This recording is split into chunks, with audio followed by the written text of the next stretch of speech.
Hello, I'm Peter Graves. Welcome to Biography. Most business leaders shun the spotlight. Our subject tonight does not. Donald Trump has shaped the skyline of the nation's largest city, and he has shaped tabloid headlines around the world. He became one of the world's richest men, almost lost it all, and has come back once again. Donald Trump owns casinos, luxury hotels, and some of the most expensive buildings anywhere. His most important asset may be his ability to see on a huge scale the potential of something as simple as a vacant lot. Now, Biography examines the life of Donald Trump. News from the business world. A remarkable comeback for Donald J. Trump, the Big Apple tycoon who enjoyed Midas-like successes in the glitzy 1980s and whose larger-than-life personality was on constant display. He loves having beautiful women and beautiful cars and beautiful palaces, and he loves being known as the Donald, and he loves being that person.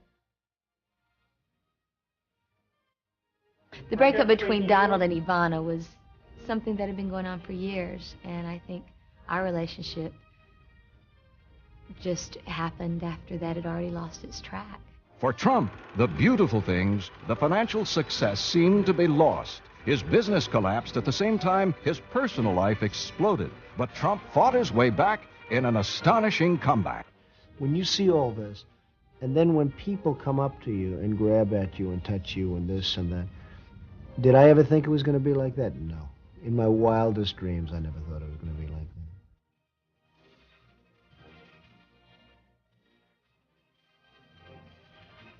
Donald was the middle child of 5, born in 1946 to a pair of romantics.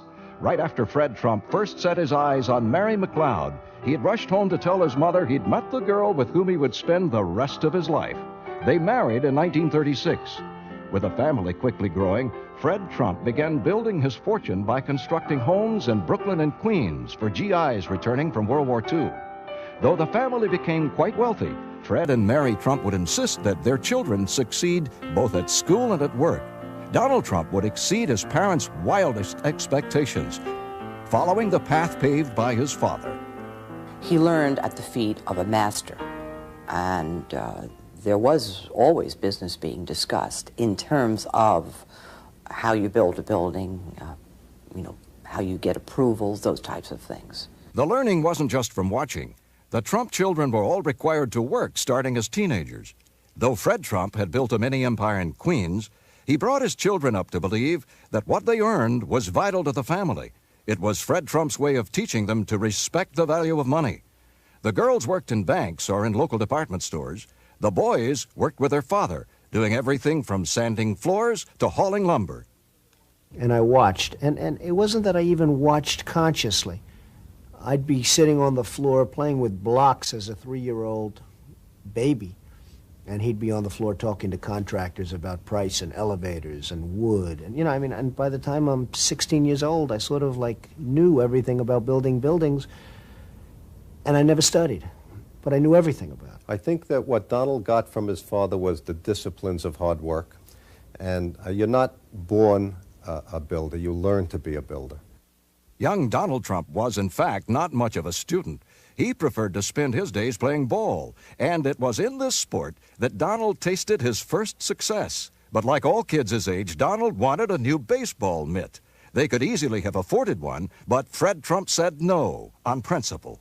He came home and he said to my father, Peter, blank, has a baseball mitt that costs $45. I want one too. And of course, my father's standard answer was, of course you can't have that. You won't appreciate anything when you grow up if you have it now. Because you didn't get a $45 baseball mitt. If young Donald learned that it took hard work to get money for expensive baseball gloves and other luxuries, he wasn't learning much in school. In fact, he'd become more than a handful for his teachers, throwing chalk and erasers at them just to see their reactions. And his troublemaking wasn't confined to the schoolroom. Donald's older brother and sister couldn't wait for their parents to leave the house so they could get even. But he had a way, on occasion, of driving you nuts. And one Saturday night, I remember, he was sitting at the dining room table, and there was a bowl of mashed potatoes on the table, and Donald went through one of his cute little performances like, and my brother Fred picked up the bowl of mashed potatoes and flung them across the table, and Donald had mashed potatoes coming out of his eyes and his nose.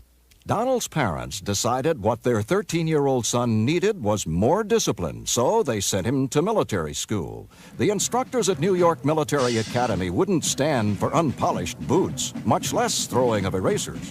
One of Donald's first tasks was learning to march. If he didn't do it right, he had to do 20 push-ups with the rest of them. If he didn't do his manual of arms correctly, he had to double time the perimeter with the rifle. Trump, nicknamed DT, began to flourish, even excel at the academy. Among his many awards was one for neatness, and he was promoted steadily within his cadet company to commander of the Honor Guard. In uniform, he led the cadet company in the Columbus Day Parade down Fifth Avenue, past buildings he would one day own.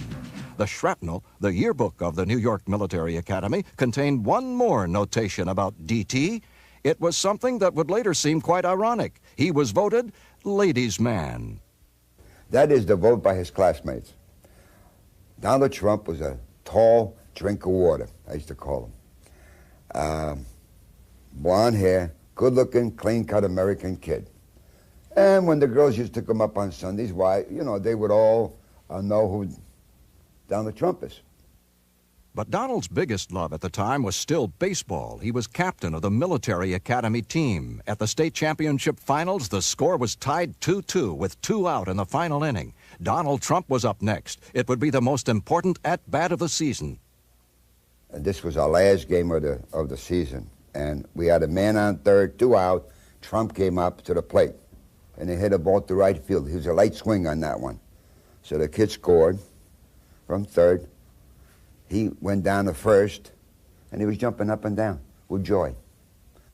Trump was scouted by the major leagues, but never would be seen on a baseball card. He passed up his chance at pro ball for college, Fordham, and Wharton School of Business. After graduation, everyone expected Donald to join his father's company, but his dreams were not of middle-class developments in Queens. Donald Trump was looking across the East River into the skies of Manhattan at a skyline he would one day change.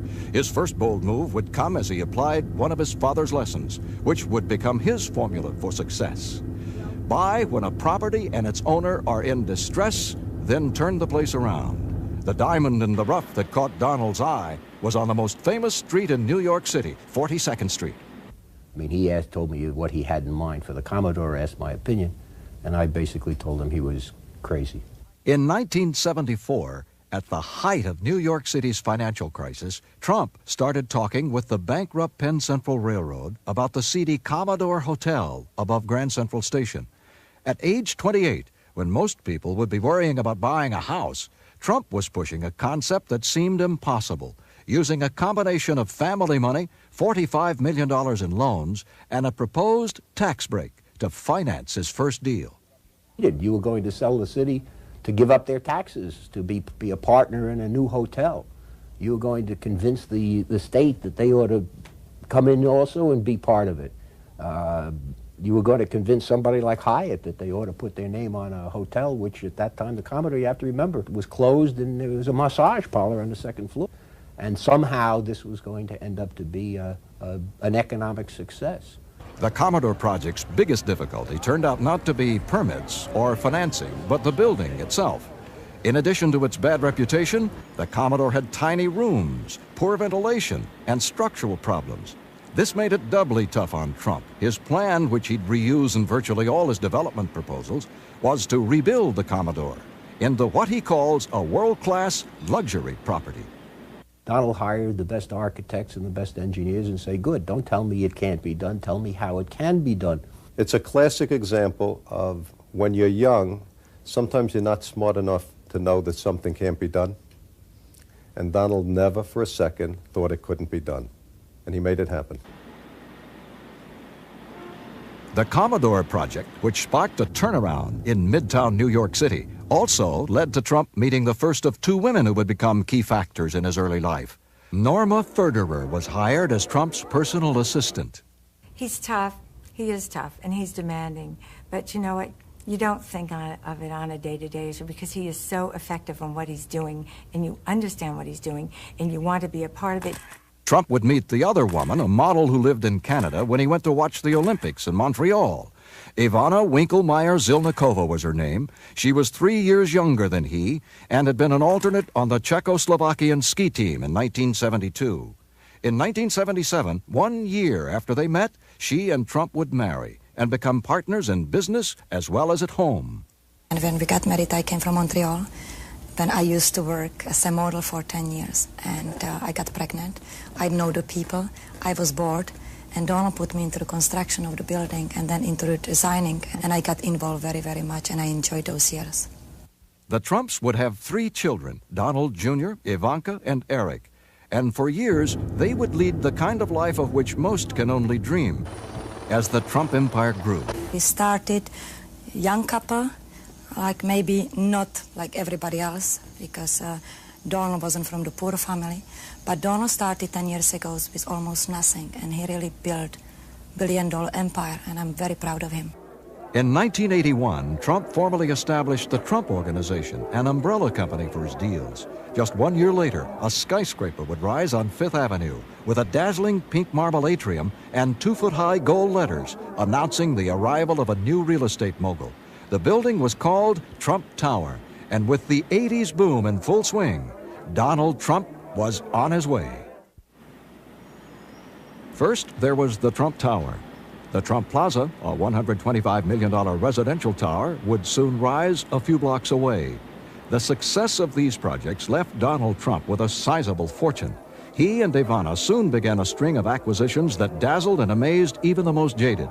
They'd add to their list of homes Mar-a-Lago, the legendary 118-room Palm Beach estate built in the 1920s by the post-serial family. The Trumps bought it from the federal government for $5 million in 1985, knowing it had $1 million a year maintenance bill. There was the Trump Princess, acquired that same year for $30 million. But the Trumps' first new purchase was a $3.7 million mansion in Greenwich, Connecticut, even though the Trumps planned to live in New York City, in a 50-room, $10 million apartment they'd carved out of the top 3 floors of the Trump Tower. The things Trump bought were all unique, like his construction projects. Still, the most astonishing thing about Trump's new buildings wasn't that they stood out so much from the rest of the architecture in Manhattan. It was the prices he was asking for the apartments in his towers, all of which bore his name. If you get a building with Trump's name on it, you will get more per square foot. That's why people come to him. He does it with the same method he gets publicity. Because your publicity, you get fame, and if you get fame, you say, I live in one of Mr. Trump's buildings. Well, that wouldn't mean anything if Mr. Trump wasn't famous. So he gets himself famous in order to be a better marketer. I tend to create things that sell. I think my greatest strength is knowing what people want, knowing what to create, and then having an ability to get it done.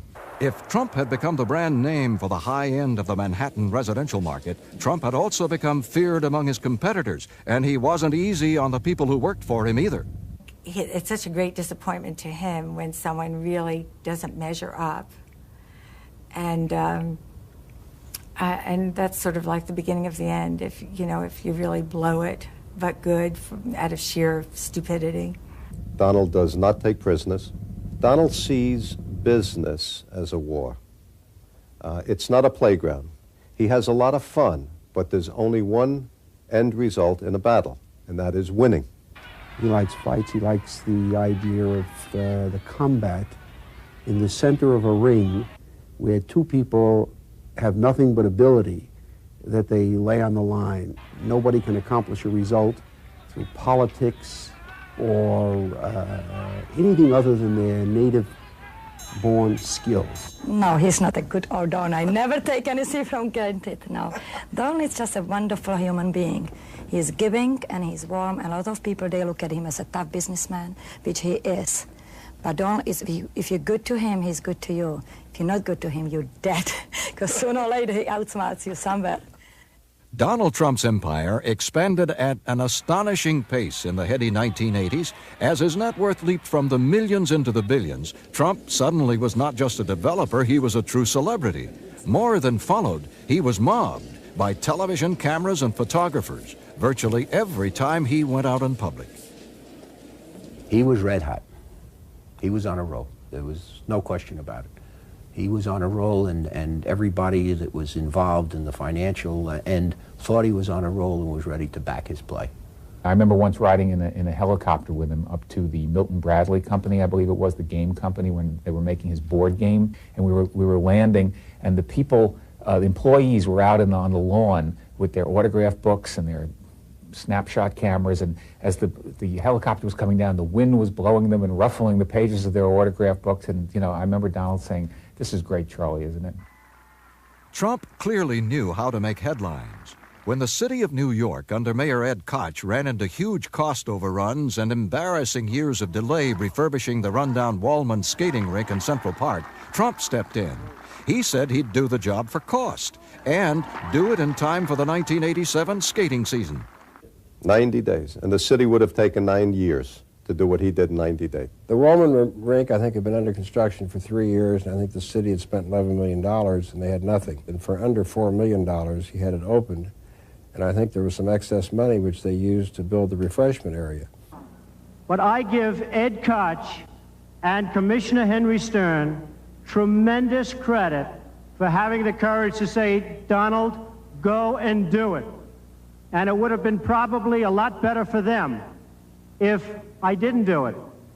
But the truth is, for 3.5 months, they have been nothing but helpful. Thank you. You just saw the modest Donald Trump. But Donald Trump deserves an enormous amount of credit, and I am delighted in my capacity as mayor of the city of New York to thank him on behalf of the 7.5 million people who live here. The public truce between the mayor and the developer would not last. Trump was soon seeking city consent for a new project and not getting it. I'm saying that Ed Koch could do everybody a huge favor if he got out of office and if they started all over again. He's squealing like a stuck pig. No, I would say he's got no talent and only moderate intelligence. Suddenly, people started wondering if Trump might be interested in running for office. His book, The Art of the Deal, was published. It spent 32 weeks on the New York Times bestseller list. Trump was invited to speak in New Hampshire at a time when candidates were combing the state looking for votes in the presidential primary. Trump took out a series of newspaper ads declaring positions on political issues, some of them quite controversial at the time. A draft Trump for President movement was started. But when he went to the 1988 Republican convention, interviewed on NBC, Donald Trump was supporting George Bush, but preserving his options. I do feel very strongly about the country. I love the country, but I think you're going to have probably George Bush as your next president. He's an excellent guy, an excellent man. He's a friend of mine, and I'm here for that reason. Well, I wasn't talking about this year, Mr. Trump, but you have said that if you ran for president, you'd win. I think I'd have a very good chance. I mean, I like to win. When I do something, I like to win. I like to do well, and I think I probably would have a pretty good chance. But the economic situation of the country was changing, even as Donald Trump was expanding. Though he applied his old formula, buy a valuable property when its owner's in big trouble and needs to sell cheap, not all of his deals would work out. If you would have told me a year ago that I'd ever have the opportunity to own such a wonderful asset, I really would have said it just can't happen. Donald Trump purchased bankrupt Eastern Airlines shuttle. He renamed it the Trump Shuttle. He started a football team called the New Jersey Generals in a new league. There was a TV game show called Trump Card. All flopped. Still, these would be relatively minor setbacks. Trump's biggest new foray was into Atlantic City gambling. He acquired the struggling Harrah's property, renaming it the Trump Plaza, and opening it in May of 1984. 1 year later, he picked up a failing Hilton project, spending $320 million to get the Trump Castle going. Ivana Trump was installed as its chief executive officer for a salary of $1 per year. Though she had to compete against their own Trump Plaza and cut into its business, by 1987, both hotels were solidly profitable, ranking number 2 and number 4 in town. Atop that, Trump was already mounting a running corporate battle that would land him the biggest distressed property of them all, the Taj Mahal. The project had virtually sunk Resorts International. It had 5 years and $500 million invested in the still uncompleted hotel. The Taj would come close to sinking Donald Trump, too, and then, in an astonishing turnaround, bail him out. But as Trump overextended himself financially with the Atlantic City ventures and other acquisitions like the Plaza Hotel in New York City, the Trump problem that would become the most visible had quietly begun growing. Trump had met a young model named Marla Maples in 1985. Just a quick hello, how are you? And I'd seen him at a few different functions in the city at different occasions, and it was always very warm and very nice, and that was it. There was an affection, but never thought of it as being anything more at that point. Donald Trump was atop the business and real estate worlds. He had built towers, owned the Plaza Hotel, bought financier Adnan Khashoggi's yacht, renaming it the Trump Princess. He'd also moved heavily into the gambling industry. Though his next move seemed logical at the time, Trump now says it led to trouble. He named his wife Ivana to run the Trump Castle Casino. And I sent her down to Atlantic City to run a casino, and she did a very good job. The problem was that's all she wanted to talk about. She wanted to talk about the business. Now, I don't blame her, but when I got home at 7 o'clock and I left at 8 in the morning or 7 in the morning, I really didn't want to come home and talk about the win numbers at Trump's castle. I really wanted to just relax and be with my wife. My wife and helper and a lady of very good taste, so I'm very happy. I'm very happy to have Ivana. She keeps me toned down a little bit. I'm very fortunate because Donald gave me fantastic opportunity. He didn't give me chance, he gave me opportunity. And if I couldn't do it, I wouldn't be here. I wouldn't be here for a month or 2 months. Ivana would be transferred to the Plaza Hotel after it was acquired with the same $1-a-year salary. Donald joked she also got all the dresses she could buy. But Trump says his biggest problem with the marriage hadn't changed. I moved her over to the Plaza Hotel, and it was really more of the same. I mean, we were talking about business, how the hotel's doing, what we're doing. And you know, beyond 10 minutes or 15 minutes, I didn't want to do it. It became more of a business relationship than a family relationship or a wife-husband relationship. The strains on the marriage came at the same time as the near-total collapse of the real estate market. In the midst of it, Trump was rocked by sudden tragedy. One of his helicopters crashed, killing 3 of his hand-picked senior executives, men who had become his friends. Trump himself had considered making the trip. He also talked a lot about fate. I think that he was supposed to go on that trip, and he didn't at the last minute for whatever reason, so I think he appreciated how lucky he was. He also, of course, appreciated how unfortunate it was to those people and their families, but he was shaken by it. The helicopter crash made him realize that how fragile life was, and that how you can't postpone happiness, and that you have to make the adjustments that you need to find happiness now. And that probably had some effect on hurrying up his decision to end the marriage with Ivana. A January 1990 interview Trump gave Playboy magazine might also have had an effect. When asked if he was monogamous, Trump said no comment. Trump had been a master at getting his name in the newspapers with stories about his amazing successes in business. But now he was being written about in the gossip columns instead of the Wall Street Journal, being linked with a series of actresses and models. His personal life became troubled. He and Ivana had a falling out. Mike Tyson, the fighter who he backed, got knocked out in Tokyo. That happened really over the same weekend. So the news, in one sense, was always bad. The airline business was undergoing tough times. He owned a part of that. The hotel business was undergoing tough times. Atlantic City was undergoing tough times. All these places where Donald had a finger in the pie were strained by a changing economy. There was another change, too. Though he'd been linked to other women, Trump had started to see Marla Maples, a young unknown actress, who would become his second wife. Well, I think I was very much too close to that because of his personal situation at that time. That was always known as off limits to me.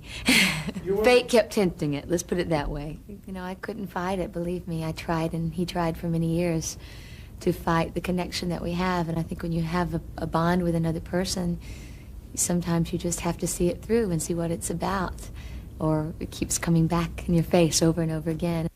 The relationship was really in the face of Ivana Trump. When photos of Donald and Marla almost together at a boxing match Trump was promoting hit the supermarket tabloids, she said nothing. But then at Christmas, there was a confrontation in Aspen, Colorado. Star magazine came up with photos of Maples, Trump, and Ivana, and other photos showed a gloomy Trump with Ivana. February 11th, it hit the headlines. It would be the most public divorce in decades. Yeah, there was a period when Donald and Ivana seemed to each have access to their own gossip columnists in New York City, and they were each seemed to be playing them off against each other. Liz Smith was the one who had the story from Ivana's side of it. And Donald probably didn't talk that much from his side of it. And around dinner tables all over New York, they were saying, and maybe all over America, they were saying, do you think Ivana will take him back? Will he marry Marla? This was the talk, the table talk of the nation for a while. And the funny thing was, I would go in to the office, and there would be the real Donald Trump, and he'd say, Charles, do you think Ivana will take me back? What do you think will happen? Do you think I should, do you think I should marry Marla? Or words to that effect. Donald is he asks everyone's opinion about things. Doesn't always listen to the answer, but he asks them. Now, the explanations are easier. Back then, reporters were on the trail of all three. Ivana was mobbed going into a Valentine's Day birthday party. Marla was tracked down to a Long Island hideout provided by a Trump associate. Donald, who was out in public, seemed to get it from all sides. I'm shocked to see so much press. I know the only thing they want to do is discuss the tour to Trump today. To me, one of the most important things is his love affair with New York City. The most amazing part of it was that as major world stories were breaking, it was the Trump divorce that dominated the headlines. I can remember literally sitting in a corner crying my eyes out, wondering how to get up and just feed myself. I was watching my very beautiful private relationship become very public and very ugly, and that was very frightening. I never left Ivana because of Marla, but that's something that's like unknown because a lot of people thought I did or hoped I did, and it sounds a little bit sexier in the papers to write that I did, but I never left Ivana for Marla. The glittering world of Donald and Ivana, a world of yachts, champagne and black tie, the fabulous properties, the huge Florida home called Mar-a-Lago, to the public it seemed perfect. But the real Donald Trump, it turned out, wasn't that kind of guy. Though he's told me that one of the reasons that he and Ivana eventually divorced is that he couldn't bear that life one more second, that going to parties every night and getting home and putting on a tuxedo and doing this. He was happy sitting home on an evening, watching television, having a little spaghetti and meatballs, and that's it. I really don't think deep down he is a pâté kind of guy. I can buy anything I want, but I love where I came from. I love the foods that I grew up eating. When I go to French restaurants and get the best tables and get the phony waiters with the phony accents, and then they give you a plate that's this big and has a tiny piece of pheasant on it with gravy, and the gravy is in 19 different colors and 19 different shades and 13 different vegetables, all of which you hate. And you're supposed to tell this owner or maitre d' what a fabulous meal you had because it's the hottest restaurant in New York, one of 12. And then they give you the bill, and the bill's $143 for the one meal. And you say, am I missing something? One thing Trump never missed was a chance to heighten his celebrity status, which at times rivaled the world's top entertainers, many of whom played at Trump's casinos. In public, people just wanted to get close to Donald Trump. Good morning, Donald. How are you? Are you okay? Can I shake your hand? You all right? Yes, I am, dear. It leads to one of the more revealing asides about Trump's character. He's really not that happy about having to shake so many people's hands. Very often you hear about people who are germ freaks, and they're like Howard Hughes, someone who hasn't bathed in 3 weeks and has 12-inch fingernails and all. Donald's certainly not like that, but he's very fastidious and very cleanliness-oriented. I'm a cleanliness freak. I love washing my hands before I eat. And you go to a restaurant and you wash your hands and you sterilize everything and the water's nice and hot, and then you wash them and again. And then you go to the table and you sit down. And the guy walks out and he says, hey, Mr. Trump, how you doing? I'm a fan of yours. And he sticks out his hand, and then 4 or 5 other people come out. Now, the only good thing is you tend not to eat as much. One thing Trump clearly loves, as much as he did in his early days, is the media spotlight. But that leads to more people wanting to shake his hand.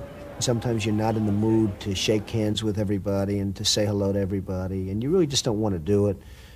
But at the same time, you know that if it ever stops, that's a bad sign, because that means you're not there anymore. That means it's over. For a while in 1990, it seemed it would be over. Trump's financial troubles had exploded, and combined with his personal problems, the front pages chronicled a spiraling decline. Trump had built his empire by borrowing huge sums of money, and in June of 1990, he didn't have the cash to make $73 million in interest payments on the loans, including payments on bonds covering the Trump Castle Casino. The banks put Trump on what was for him an almost humiliating budget, $450,000 a month in 1990, $375,000 in 1991, and $300,000 a month for 1992. And the banks demanded he hire a new financial officer. In exchange, he was given enough money to stay out of bankruptcy court. But that wasn't enough to save him. In November, he missed payments to the bondholders at the Taj Mahal Casino. With the Casino Control Commission demanding proof of financial stability, Trump was forced to battle literally 24 hours a day just to stay afloat. I'll never forget having to get up at 3 o'clock in the morning one morning, and it was snowing and like sleet coming down. It was freezing. It was horrible. And I had to go out to a bank and literally go to a bank where groups of people were working on my account and really working hard. And I was calling other parts of the world to talk to bank presidents about my loans. If Trump was battling to stay afloat in an ocean of debt, his new relationship with Marla Maples was equally stormy, and their breakups would be chronicled in the newspapers with headlines as big as when Trump and Ivana had split. So sometimes there was a real battle going on. It didn't work right. You know, it just did not come together the way we would wish it would. So that was a very difficult time. Because it was blown up in such a huge way that affected every single player. We broke up a few times because it was ridiculous. It was a wrong time for me to have a relationship. At the same time, it was also great knowing that there was somebody there. And she was there like nobody I've ever seen. I mean, the level of loyalty was great. And it wasn't like she was being treated so great. He would say to me many times, I just got sprung. I don't know what to do. I love her, but I just got sprung. When he and Marla broke up, he had a huge Christmas party right here, and it was filled with models and celebrities and this and that and the other thing. And you think, well, and the very next day, he was downstairs in the Edwardian room or the Palm Court or somewhere having brunch with Marla for Christmas. The only offer Maples accepted at the time was to do a series of ads for a brand of jeans famous for hiring the other woman. That's the state of our environment. A brand called No Excuses. Playboy magazine offered me $2 million to pose, and hey, Donald might have even liked that, but that was something that it just wasn't in my makeup to do that. You know, every time we broke up, I was left with nothing. I was so enwrapped in the relationship that I wasn't able to go out and create money on my own. Well, she never badmouthed him to the press. She'd say, well, I love him and I'm praying for him and I hope that, everything works out. He's a wonderful man. I mean, now I would have been throwing tomatoes at the camera and saying, that son of a bitch, I'll kill him, but not her. What was killing Trump at the time was the continuing recession, which bordered on a depression in the industries in which he had all his money. Newspapers would report 4 bankruptcies among Trump's properties. Trump canceled an order for a new $210 million yacht, which was to replace the Trump Princess, and sold the Dutch shipyard he'd bought to build it. He tried not to show it, but he was at his lowest point. I was walking down the street with Marla, Fifth Avenue, and there was a man in front of Tiffany, and he was holding a can, and I said to Marla, do you know that man is wealthier than me? And she looked at me, she said, what are you talking about? I said, that man across the street is worth $900 million more than me at this very moment. And she said, I don't understand it. He's not worth $900 million. I said, no, let's assume he's worth nothing. I'm worth minus $900 million. Donald Trump faced a desperate cash crunch and an emotional crunch simultaneously. The business crisis came to a head when a major international gambler showed up at the Taj Mahal wanting to bet $12 million on a baccarat game.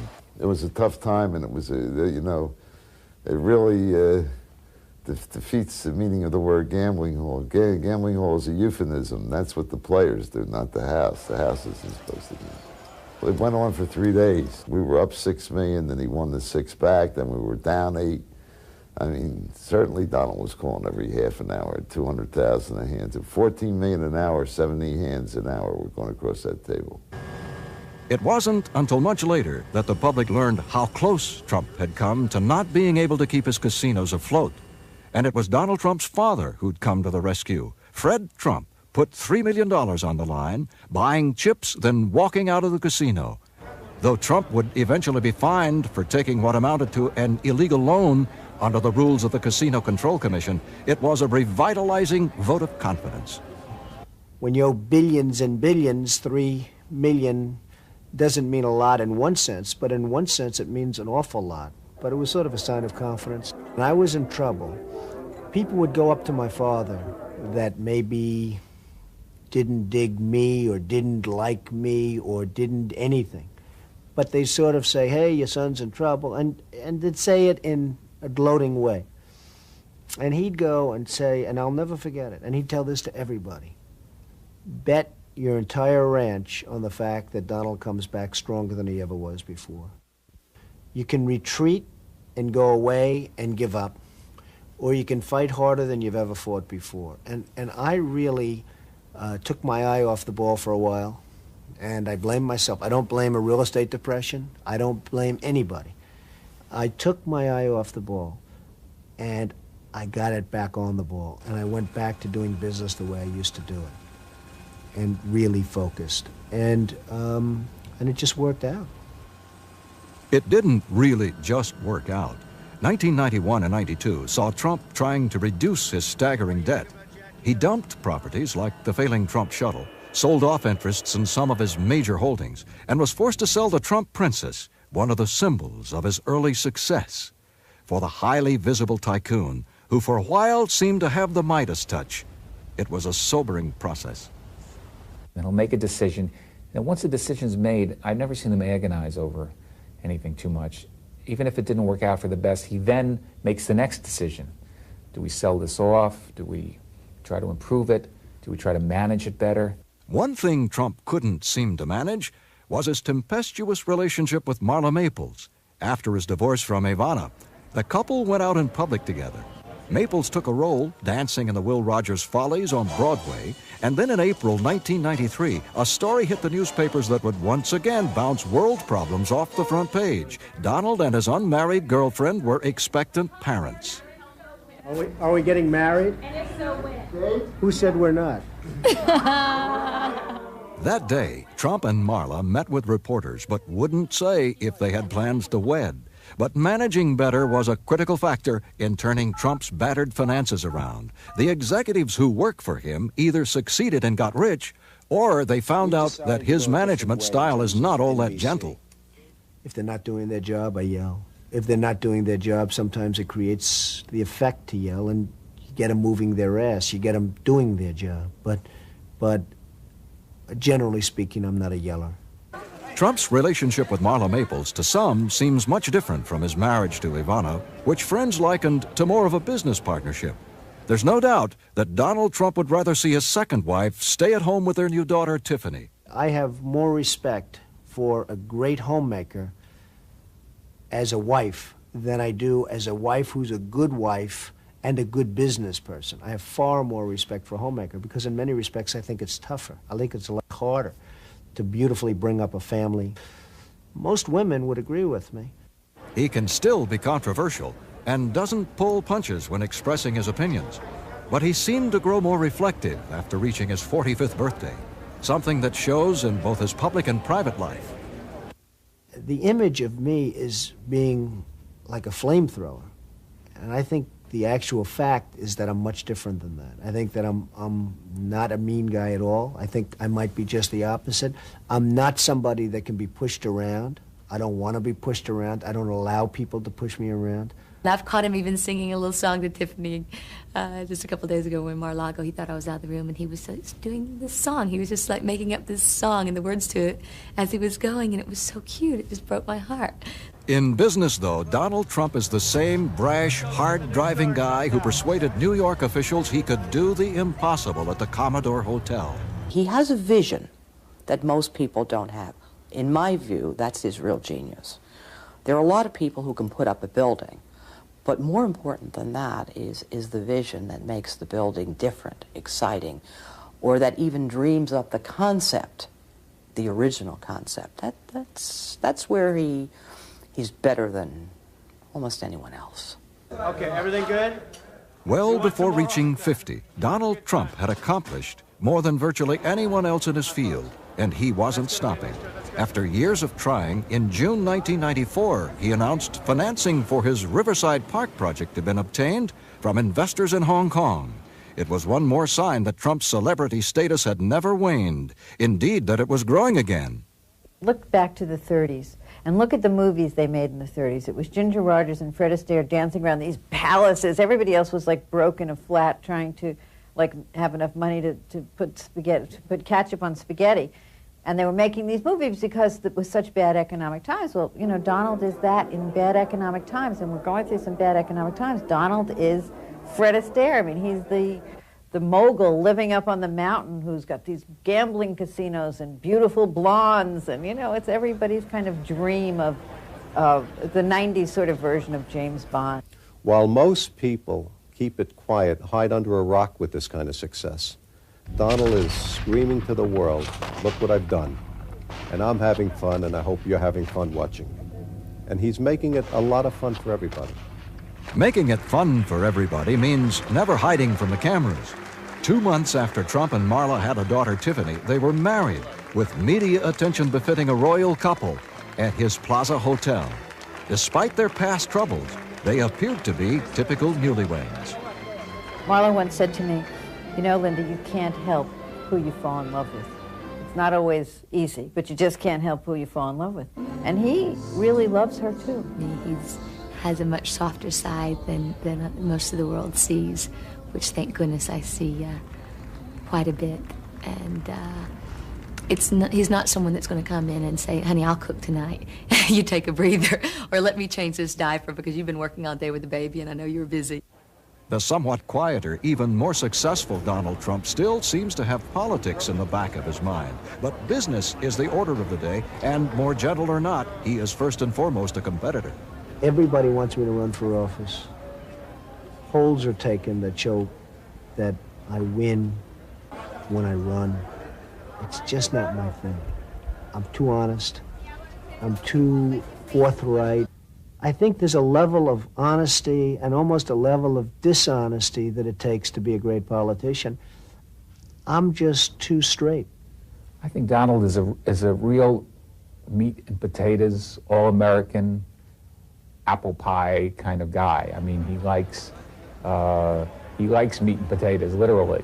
I mean, there's nothing too quirky about Donald, or nothing too secret, or he is what he appears to be. I've known stories where people have told me that a big limo will pull up to the burger boy on the expressway, and he gets out and brings back burgers into the limo, or Pizza Hut pizza back into the limo.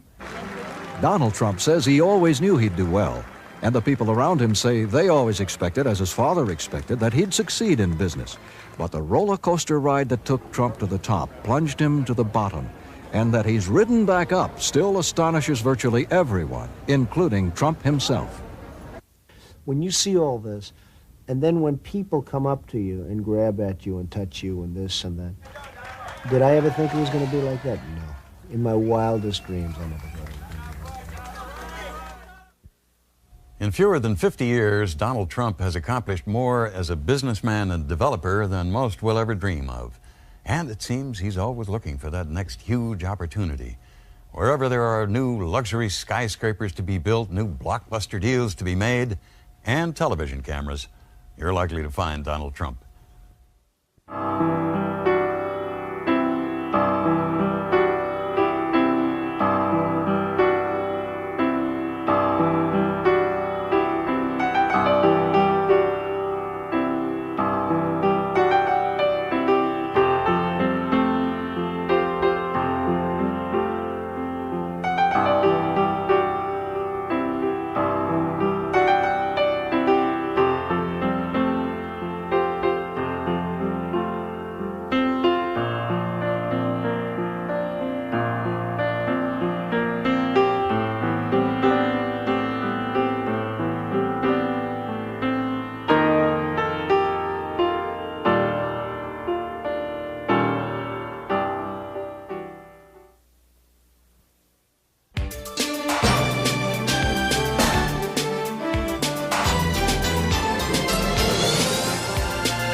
Hello, I'm Peter Graves. Welcome to Biography.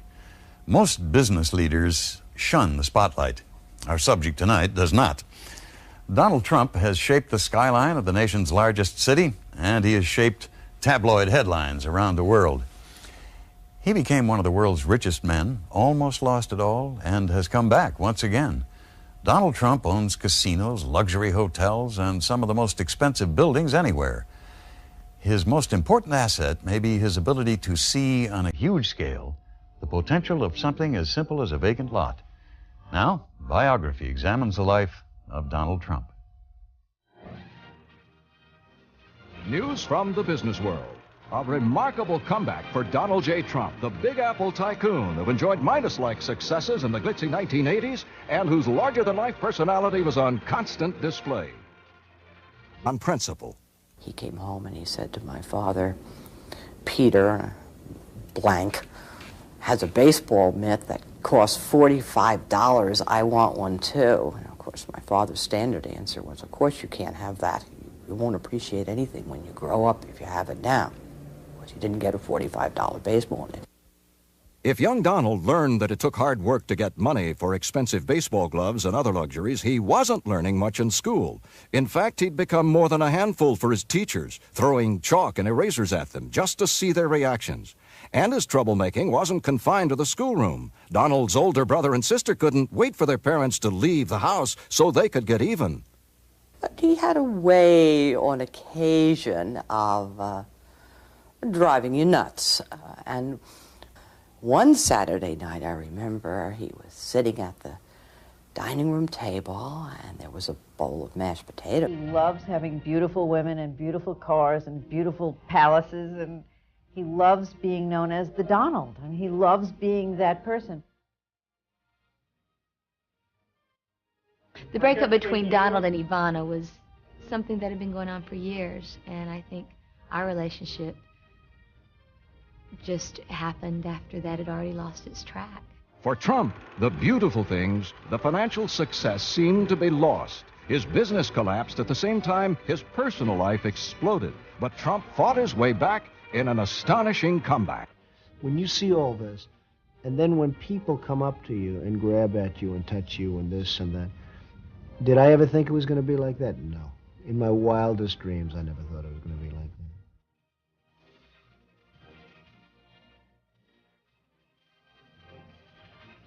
Donald was the middle child of 5, born in 1946 to a pair of romantics. Right after Fred Trump first set his eyes on Mary McLeod, he had rushed home to tell his mother he'd met the girl with whom he would spend the rest of his life. They married in 1936. With a family quickly growing, Fred Trump began building his fortune by constructing homes in Brooklyn and Queens for GIs returning from World War II. Though the family became quite wealthy, Fred and Mary Trump would insist that their children succeed both at school and at work. Donald Trump would exceed his parents' wildest expectations, following the path paved by his father. He learned at the feet of a master, and there was always business being discussed in terms of how you build a building, how you get approvals, those types of things. The learning wasn't just from watching. The Trump children were all required to work starting as teenagers. Though Fred Trump had built a mini empire in Queens, he brought his children up to believe that what they earned was vital to the family. It was Fred Trump's way of teaching them to respect the value of money. The girls worked in banks or in local department stores. The boys worked with their father, doing everything from sanding floors to hauling lumber. And I watched, and it wasn't that I even watched consciously. I'd be sitting on the floor playing with blocks as a 3-year-old baby, and he'd be on the floor talking to contractors about price and elevators and wood. And, and by the time I'm 16 years old, I sort of knew everything about building buildings, and I never studied, but I knew everything about it. I think that what Donald got from his father was the disciplines of hard work. And you're not born a builder, you learn to be a builder. Young Donald Trump was, in fact, not much of a student.